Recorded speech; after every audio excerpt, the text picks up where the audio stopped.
அகில இந்தியாவை எடுத்துக்கொண்டீர்களே ஆனால் 14 கோடி விவசாயிகள் தான் இருக்காங்க. இந்த 14 கோடி விவசாயிகளுக்கும் நாங்க அப்படியே திருப்பி கொடுத்துறோம் சார். உங்களுக்கு நபார்டு வங்கியா இருந்தாலும் சரி, அரசாங்கம் இருந்தாலும் சரி, எங்களுக்கு 10 கோடியை கொடுத்துருங்க. 140,000 கோடியை கொடுத்துருங்க. நீங்க 140 லட்சம் கோடியை கொடுத்துருங்க. உங்களுக்கு பட்ஜெட் என்ன சார்? ஒரு ஸ்டேட்டினுடைய பட்ஜெட் ஒரு வருஷத்துல கொடுத்துருங்க சார்.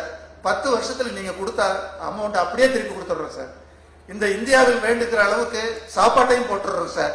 கிட்டத்தட்ட 10% ஏற்றுமதி பண்ணி அந்த டாலரையும் உங்கள்கிட்ட கொடுத்துடுறோம் சார். வட்டியும் போட்டு கொடுத்துடுறோம் சார். அந்த மாதிரி ஏன் நாம சிந்திக்க கூடாது? அந்த மாதிரியான சிந்தனைகளுக்கு போனீங்கன்னா நீங்க எங்க விவசாயிகள் விவசாயம் விவசாயம்னு சொல்லிக்கிட்டே யாருக்கு கொடுக்குறீங்க? நீங்க வளர்ச்சி நிதினு தான் கொண்டு கொடுக்குறீங்க. ரோடு போடுறதுக்கு கொடுக்குறீங்க, சாலை போடுறதுக்கு கொடுக்குறீங்க, கட்டடம் கட்டுறதுக்கு கொடுக்குறீங்க. எல்லாத்துக்கும் கொடுக்கறத பூரா கொண்டு வந்து விவசாய தலையில தான் வைக்கிறீங்க. 5 கால்நடை ரகங்களை காப்பாற்ற வேண்டும் சொல்லிட்டு எல்லாரும் பட்டம் போட்டு எல்லாம் பேசுறீங்க. கடைசியில கொடுத்துருக்கிற நிதி எவ்வளவு தெரியுமா? இந்த வருஷம் 2 தடவை கொடுக்கறதுக்கு 2.5 கோடி கொடுத்துருக்கீங்க. முன்னால 5 கோடி கொடுத்துருக்கீங்க. இதுல நாங்க கால்நடைகளை வளர்த்து இந்த விவசாயிகள் 81 லட்சம் விவசாயிகளுக்கும் ஒவ்வொரு கண்டுபிடியா கொடுத்தோம்னா கூட எத்தனை வருஷம் ஆகும்னு யோசிப்பாரு. அதுதான் இன்றைக்கு இருக்கிற நிலை. விவசாயம் என்பதை எல்லோரும் பேசுகிறார்கள். ஆனா அதுல இன்வெஸ்ட் பண்றது இல்ல. ஆனா எல்லாரும் சொன்னாங்க நிதி இல்லைன்னு சொன்னாங்க. இந்தியாவில் நிதியா இல்லை. நாங்க மட்டுமே 38,600 கோடி அரிசியை மட்டுமே ஏற்றுமதி பண்ணி கொடுக்கிறோமே. எங்களிலிருந்து வருது தானே உங்களுக்கு ஆடைகள்.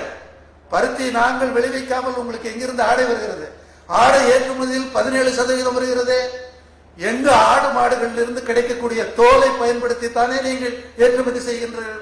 இந்தியாவிலே இருக்கக்கூடிய முதல் தர ஏற்றுமதி என்ன? லெதர் தானே, லெதர் பினிஷ்டு ப்ராடக்ட் தானே. ஆக அதிகமாக ஏற்றுமதி ஆவது எல்லாம் விவசாயினுடைய சொத்து. எங்களுக்கு கணக்கு காட்டுவதெல்லாம் விவசாயத்தினுடைய வளர்ச்சி மைனஸ். எங்களுக்கு எல்லாத்தையும் போட்டு கூட்டி பாருங்க. 27% வர்றமா இல்லையா? ஏன் நாங்க சேவை செய்யலையா? எல்லாருக்கும் 3 வேளையும் தட்டுல சோறு போடுறோமே, காய்கறி கொடுக்கிறோமே, பழம் கொடுக்கிறோமே, உணவு பழக்கத்தையே மாற்றி இருக்கின்றோமே. அதையே நினைத்து பார்க்க மாட்டேங்கிறீர்கள். இது சேவை இல்லையா? இதை சேவையிலே ஏன் சேர்க்க மாட்டேங்கிறீர்கள்? 70% சேவை சேவைன்னு சொல்லிட்டு உங்களுக்கு நிலத்தை கொடுக்குறீங்க, தண்ணியை கொடுக்குறீங்க, டாக்ஸ் எல்லாம் கொடுக்குறீங்க.